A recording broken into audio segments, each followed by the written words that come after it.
डोडो TV.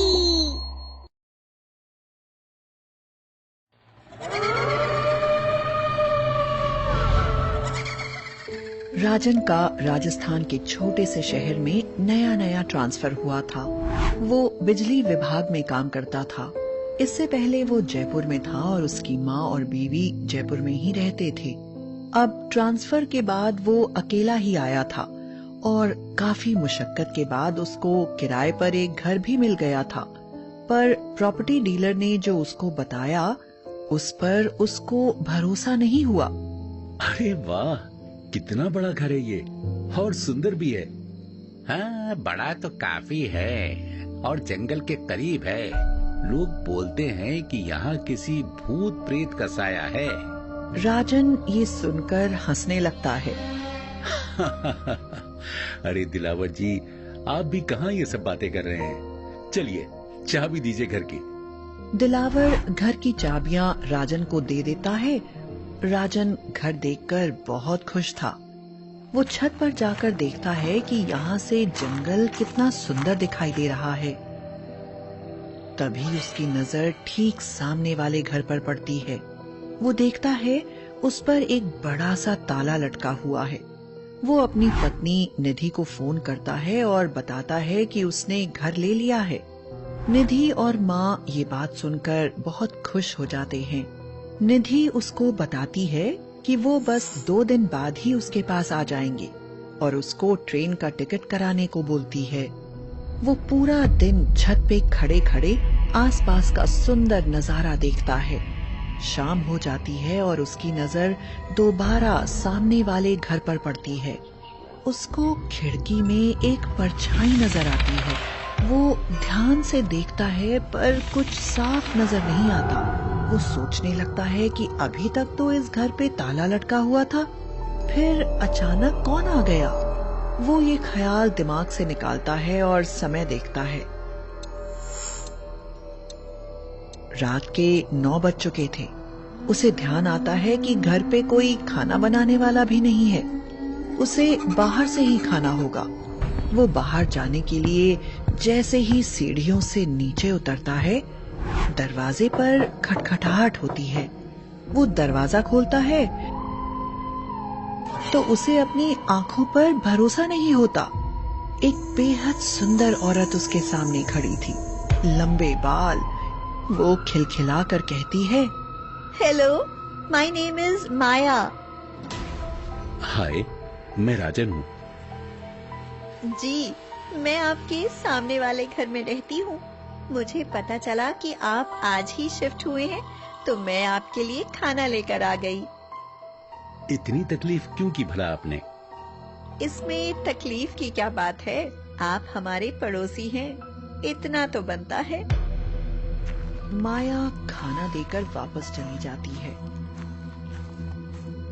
राजन खाना खाते वक्त सोचता है कि अगर ये औरत सुबह से यहाँ थी ही नहीं तो इसे कैसे पता कि मैं अकेले ही यहाँ शिफ्ट हुआ हूँ। खैर, बढ़िया खाने के सामने ये सवाल वो भूल जाता है और सोने चला जाता है। रात के ठीक 12 बजे कोई उसका दरवाजा खटखटाता है। वो गहरी नींद से जागता है और सोचता है कि भला इस समय कौन होगा। वो दरवाजा खोलता है और सामने माया को खड़े देख चौंक जाता है। माया जी, आप इस समय? हाँ, वो मैं आपसे बर्तन लेना भूल गई थी।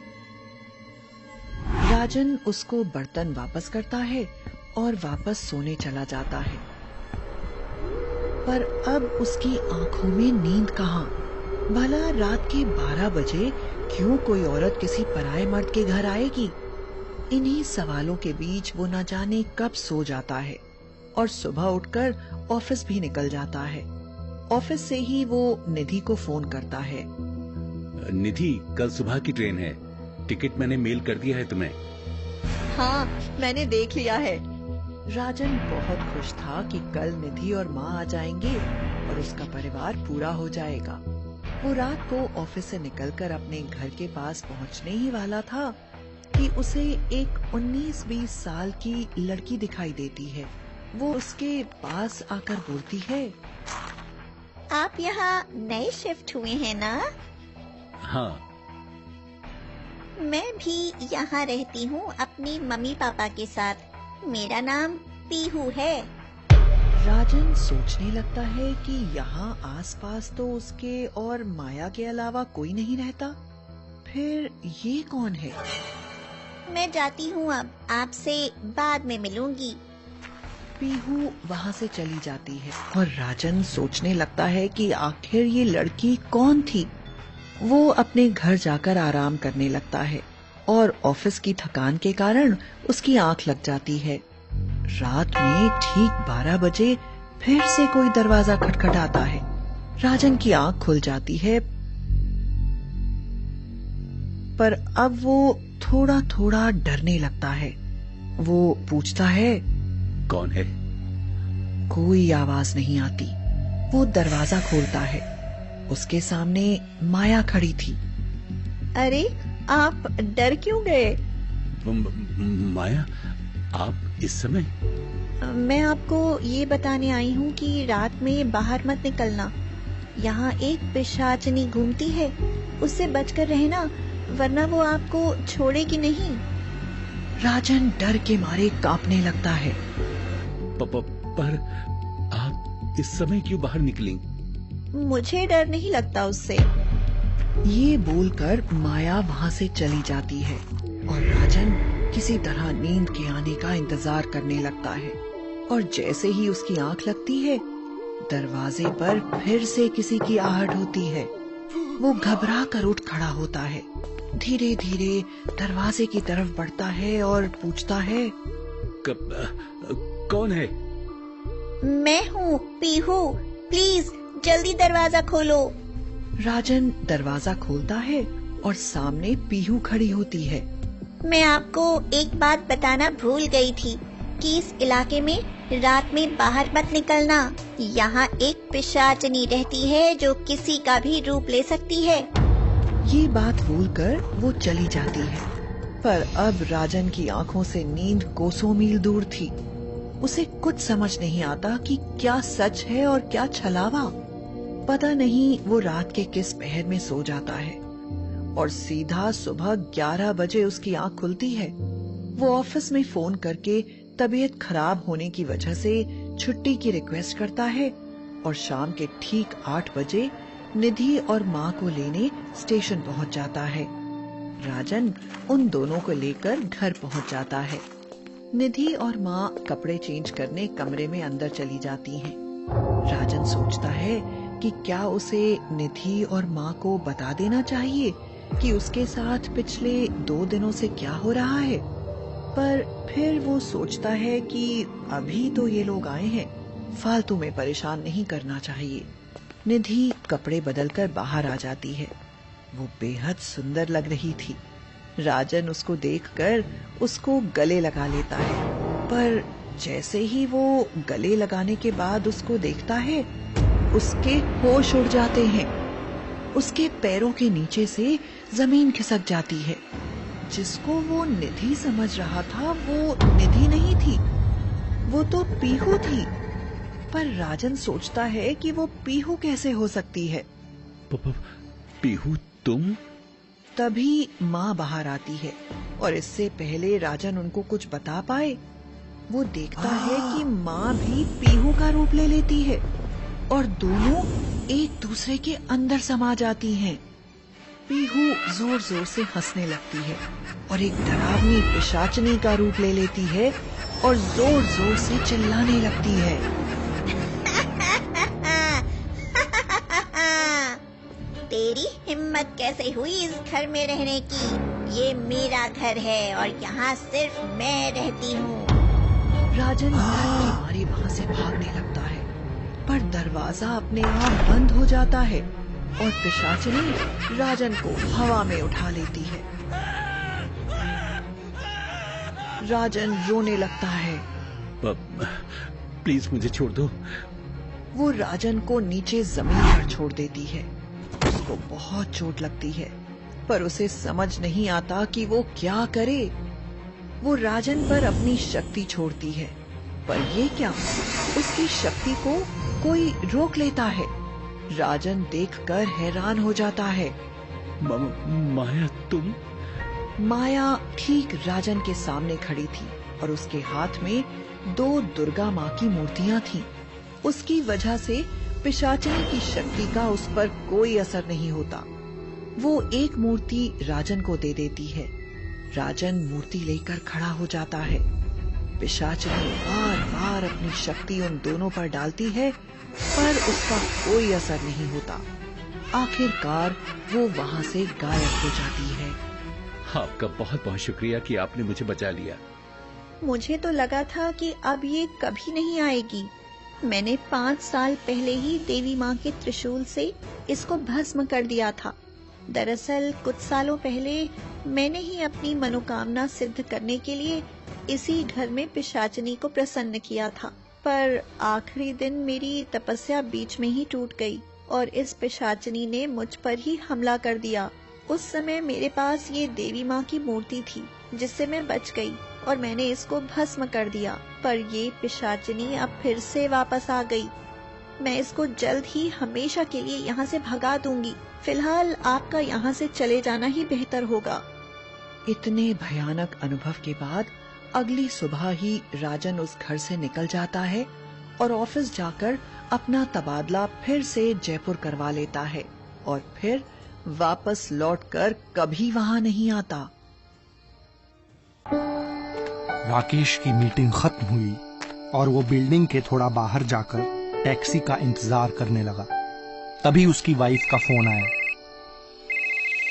हाँ आशा, मैं बस टैक्सी का ही वेट कर रहा हूँ। एक तो ये बिल्डिंग इतनी आउटस्कर्ट्स में है कि यहाँ पर कुछ भी नहीं मिलने वाला जल्दी। जैसे ही मुझे ऑटो या टैक्सी मिलती है मैं तुम्हें कॉल करता हूँ। ओफो, इतनी देर हो गई, कुछ भी नहीं मिला अब तक। एक तो इतना सुनसान रास्ता है, पता नहीं यहाँ लोग रात में कैसे आते जाते हैं। बहुत देर बाद राकेश ने एक ऑटो को आते हुए देखा, लेकिन जब उसने रोकने के लिए हाथ बढ़ाया, रुको रुको,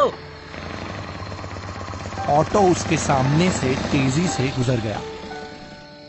पता नहीं कैसे लोग हैं। कुछ देर बाद उसे टैक्सी आती हुई दिखाई दी। राकेश ने फिर से हाथ देकर उसे रोकने की कोशिश की। रुकिए रुकिए प्लीज। पता नहीं मैं आज कैसे पहुंच पाऊंगा। एक तो यहाँ वैसे भी कोई नहीं दिख रहा और जो आता भी है वो रुकता ही नहीं। राकेश थोड़ा परेशान हो गया। जब उसे वहां खड़े हुए बहुत देर हो गई तो उसने फिर से आशा को फोन किया, लेकिन फोन नहीं लगा। कुछ देर बाद उसे एक बस आते हुए दिखाई दी। वो थोड़ा सा खुश हुआ। शायद ये बस रुक जाए, कोशिश करके देखता हूं। इस बार वो हाथ दिखाकर जोर से आवाज देता है, रोको रोको, बस को रोको। बस बहुत तेजी से उसके आगे से निकली और वो थोड़ा डर गया। उसने तेज आवाज में कहा, अरे भाई, इतनी तेजी से क्यों जा रहे हो? मारोगे क्या? कुछ दूर जाकर बस रुकी। अंततः राकेश बस में चढ़ गया। राकेश ने देखा बस में बहुत ज्यादा लोग नहीं हैं और कोई भी एक दूसरे से बात नहीं कर रहा है। सब लोग बिल्कुल शांत बैठे हैं। बस फिर से बहुत तेजी से चलने लगी। राकेश ने ड्राइवर से कहा, अरे ड्राइवर साहब, बस को उड़ाना है क्या? थोड़ा धीरे चलो। ड्राइवर ने कोई जवाब नहीं दिया। अजीब है ये ड्राइवर, कोई जवाब भी नहीं दिया। राकेश ने कंडक्टर से कहा, बस क्लॉक टावर जाएगी ना? कंडक्टर ने सिर्फ सिर हिला दिया। ऐसा लगा मानो वो हाँ कह रहा है। ठीक है, मुझे क्लॉक टावर का एक टिकट दे दो। कंडक्टर ने राकेश को टिकट दिया। राकेश ने मन ही मन कहा, शहर से बाहर कितनी ठंड होती है। वो अपने हाथ बांधकर बैठ गया और गाना गुनगुनाने लगा। मैं जिंदगी का साथ निभाता चला गया। बस की स्पीड अब पहले से भी तेज हो गई। राकेश ने फिर से ड्राइवर से कहा, अरे ड्राइवर सुनो, थोड़ा धीरे चलाओ भाई। फिर से कोई जवाब नहीं। अरे तुम कुछ बोलते क्यों नहीं? जवाब देने में क्या तकलीफ है भाई? फिर से जवाब न मिलने पर राकेश ने अपने पीछे वाली सीट पर बैठे व्यक्ति से बात करने की कोशिश की। वो व्यक्ति खिड़की से बाहर देख रहा था। सुनिए भाई साहब, आपको कहाँ जाना है? ये ड्राइवर बहुत तेज बस चला रहा है, आप भी कुछ कहिए। वो व्यक्ति कुछ नहीं बोला और बाहर देखता रहा। राकेश फिर से सोचने लगा, हे भगवान, मैं कहाँ फंस गया? पता नहीं आज इतने अजीब लोग क्यों मिल रहे हैं। बस एक बार घर ठीक से पहुंच जाऊं। राकेश ने पीछे मुड़ के देखा कि सब शांत हैं, कोई किसी से बात नहीं कर रहा है, सब दूर दूर बैठे हैं। एक बूढ़ा आदमी अखबार पढ़ रहा है, एक वृद्ध महिला अपना सिर पकड़कर बैठी हुई है। सबसे पीछे वाली सीट पर एक व्यक्ति कुछ बहुत अजीब सी दिखने वाली चीज खा रहा है। कंडक्टर पीछे जाकर अकेला ही हंस रहा है। एक बच्चा एक बहुत डरावने से खिलौने से खेल रहा है। उसे ये सब देखकर बहुत अजीब लगा। अब बस चलते चलते बहुत देर हो गई। तब राकेश ने पीछे मुड़कर कंडक्टर से पूछा, अरे कंडक्टर साहब, ये बस क्लॉक टावर ही जा रही है ना? कंडक्टर पीछे खड़ा देखता रहा। राकेश ने सोचा, शहर तो केवल 10 किलोमीटर था और रास्ता भी इतना सुनसान नहीं है, ये कहाँ जा रहा है? उसने खड़े होकर कंडक्टर से पूछा, भाई मैंने पूछा कि ये बस क्लॉक टावर ही जा रही है ना? कोई जवाब नहीं मिला। राकेश बोलता है, क्या परेशानी है, बताते क्यों नहीं हो? फिर उसने बस में बैठे हुए बाकी लोगों की तरफ देखते हुए बोला, अरे आप लोग क्यों नहीं बोलते इसे कुछ? देखिए कितना वीरान रास्ता है, यहाँ तो दूर दूर तक रोशनी भी नहीं दिख रही। कोई कुछ नहीं बोला। उसने फिर से कहा, बताओ ये बस क्लॉक टावर जा रही है या नहीं? कंडक्टर ने भारी आवाज में जवाब दिया,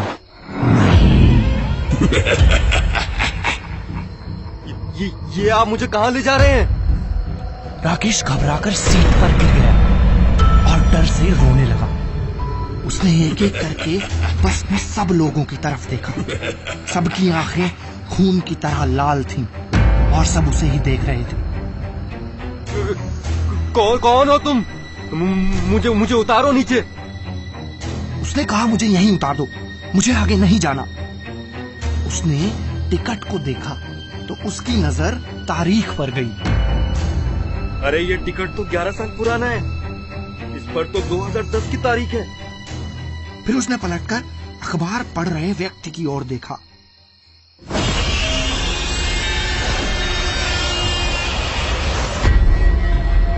वो बहुत डर गया, रोते रोते कहने लगा, मुझे आगे नहीं जाना। ड्राइवर बस रोको, प्लीज बस रोको। वो भागकर ड्राइवर के केबिन में गया। ड्राइवर ने उसकी तरफ देखा। राकेश ने देखा कि उसकी आंखें भी लाल हैं और चेहरे पर खून है। नहीं। राकेश डर से पूरी तरह कांप रहा था। उसने देखा कि बस एक खाई की तरफ बढ़ रही थी। अरे ये बस तो खाई की ओर जा रही है। कुछ करो प्लीज, मैं हाथ जोड़ता हूँ, बस रोको। राकेश बोलता रहा, बस रोक दो, लेकिन बस नहीं रुकी। जब बस नहीं रुकी तब वो बस के दरवाजे पर जाकर खुद ही बस से बाहर कूद गया। गिरते ही वो बेहोश हो गया।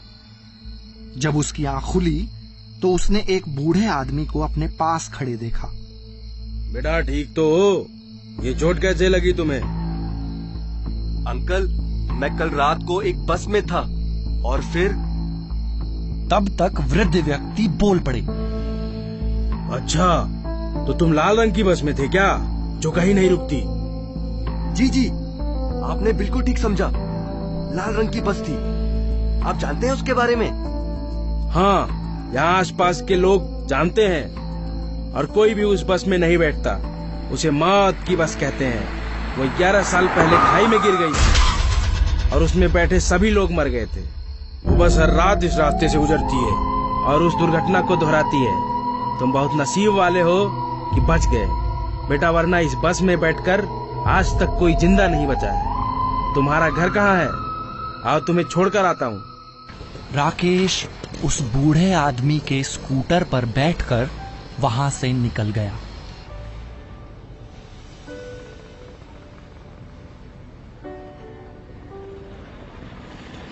कुणाल, धीरज और आयुष कॉलेज एग्जाम्स के बाद अपनी कार से ट्रिप पर निकले थे। धीरज ड्राइव कर रहा था। फ्रंट सीट पर कुणाल बैठा था और बैक सीट पर आयुष बैठा था। यार, इस बार का ट्रिप बहुत स्पेशल होने वाला है। हाँ भाई, अब हम बड़े हो गए। तूने सब कुछ रख लिया था ना जो मैंने कहा था? मेरे पास जो था वो मैंने रख लिया था, बाकी ले लेंगे रास्ते से। ठीक है। तभी सामने एक मॉल दिखता है। धीरज, गाड़ी रोक, मुझे कुछ लेना है। भाई जल्दी आना। कुणाल कार से उतरकर मॉल की तरफ चला जाता है। क्या लीना क्या था इसी? अरे पागल है वो, पता नहीं घूमने जा रहा है या गृहस्थी बसाने जा रहा है। अबे वो देख सामने।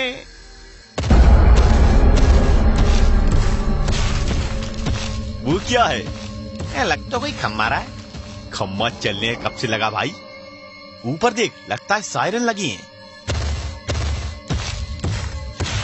हो सकता है कि यहाँ के लोग कोई फंक्शन कर रहे हो और कोई और रीजन से सायरन ले जा रहे हो। हाँ, वो तो सकता है। तभी कुणाल आकर गाड़ी में बैठता है। उसके हाथ में गन होती है। भाई ये क्या लाया तू? हम कोई शिकार करने जा रहे हैं क्या? अरे वो बिल्डिंग काउंटर पर उन्होंने कहा कि सर ये ले लीजिए, आपको आगे जरूरत पड़ेगी, ये एरिया बहुत खतरनाक है। ये गन कौन सी है? लेजर। यहाँ सायरन पिलर्स है क्या? ये क्या होती है? वो हॉलीवुड मूवीज। अरे भाई तू मूवीज कम देखा कर, ठीक है? धीरज गाड़ी स्टार्ट कर देता है और वो लोग आगे बढ़ जाते हैं। तभी सायरन की आवाज आती है। लगता है आसपास कोई फैक्ट्री है, पर ये आवाज थोड़ी अलग है भाई। ना तो एम्बुलेंस जैसी है ना पुलिस जैसी। इंडस्ट्री वाली भी अलग होती है, ये कौन सी है? तभी धीरज झटके से गाड़ी रोक देता है। उन्हें जोर का झटका लगता है। वो लोग नजरें उठाकर देखते हैं तो उनके सामने दो लंबी लंबी टांगे होती हैं जो पतले पिलर्स जैसी दिखती हैं। ये क्या बोला है? चुप हो जा भाई। उसी वक्त सामने एक कुत्ता दौड़ते हुए रोड के इस पार से उस पार जाता है। वो दोनों टांगे भी उस कुत्ते के पीछे चल देती है। उसे देखकर इन लोगों का बुरा हाल हो जाता है और उसके जाते ही चैन की सांस लेते हैं। ये क्या था भाई? हम वापस चले क्या? हाँ यार, चलो वापस। वो मॉल वालों की बातों से मुझे डर लग रहा था। तुम लोगों को तो आना था, कितना बोल तो रहे थे भाई, हॉरर डेस्टिनेशन ही चूज करना। तो फिर अभी से डरने लगे? अरे यार, अरे ट्रेलर इतना डरावना था तो आगे पूरी फिल्म कैसी होगी? भाई सुन, गाड़ी मोड़ ले।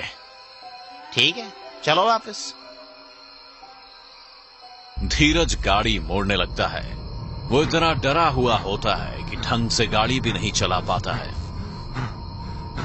तभी फिर से सायरन की आवाज आने लगती है और उनके गाड़ी के मुड़ते ही फिर से वही टांगे नजर आती हैं उन लोगों को।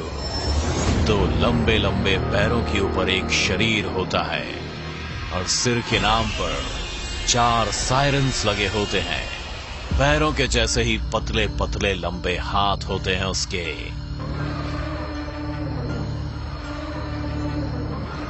वो इनकी कार को हाथ में उठाकर खिलौने की तरह ऊपर नीचे करने लगता है। कार के दरवाजे खोल देता है और जैसे ही ऊपर नीचे करता है, ये लोग नीचे जमीन पर गिर जाते हैं। ऊपर से गिरने के कारण चोट तो लगती है, पर जान की फिक्र में उठकर भागने लगते हैं। आयुष के ऊपर लेजर गन गिरती है तो वो उसे लेकर भागता है। भागते भागते कब जंगल में घुस जाते हैं ये उन्हें पता ही नहीं चलता। आयुष, तूने हमें फंसा दिया। यार मुझे नहीं पता था यार ये जगह इतनी खतरनाक होगी। अगर हम मर गए तो? अरे भागो यहां से, अगर वो आया तो लेजर गन से हम उसे मार देंगे। फिर से वही सायरन की आवाज आने लगती है। जंगल के पेड़ों के बीच फिर वही टांगें लोगों को दिखने लगती हैं। ये लोग पत्थरों की आड़ में छुप जाते हैं।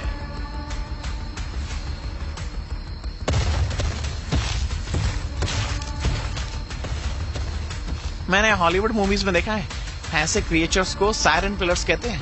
ये बहुत पावरफुल होते हैं और मुझे पता है कि इनको कैसे खत्म करते हैं। यार तुझे जो करना है वो कर, पर आज हम लोगों की जान बचा ले प्लीज। तुम लोग चुप रहना, अगर वो इधर आए तो सब अलग अलग भागना। अब मैं गोली चला रहा हूं, ठीक है? Okay bro. इधर सायरन पिलर पूरे जंगल में लोगों को ढूंढ रहा होता है और अचानक उनके पास आ जाता है।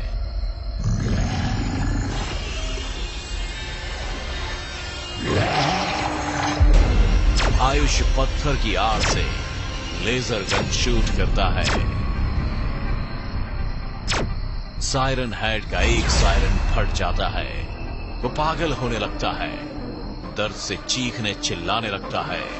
उसके चीखने से सायरन की आवाज इतनी तेज हो जाती है कि इन लोगों के कान फटने लगते हैं। इन लोगों को वो पागलों की तरह ढूंढने लगता है। जिधर से गोली चल रही होती है उधर वो जाता है। ये तीनों भाग ही रहे होते हैं कि वो अपने बाएं हाथ में तीनों को उठा लेता है। आयुष लगातार लेजर गन चलाने लगता है। उसके तीनों सायरन्स को टारगेट करता है। उसका निशाना बिल्कुल सही लगता है। सायरन पिलर के सायरन्स ब्लास्ट कर जाते हैं। साथ में ये लोग भी उस ब्लास्ट में उड़ जाते हैं।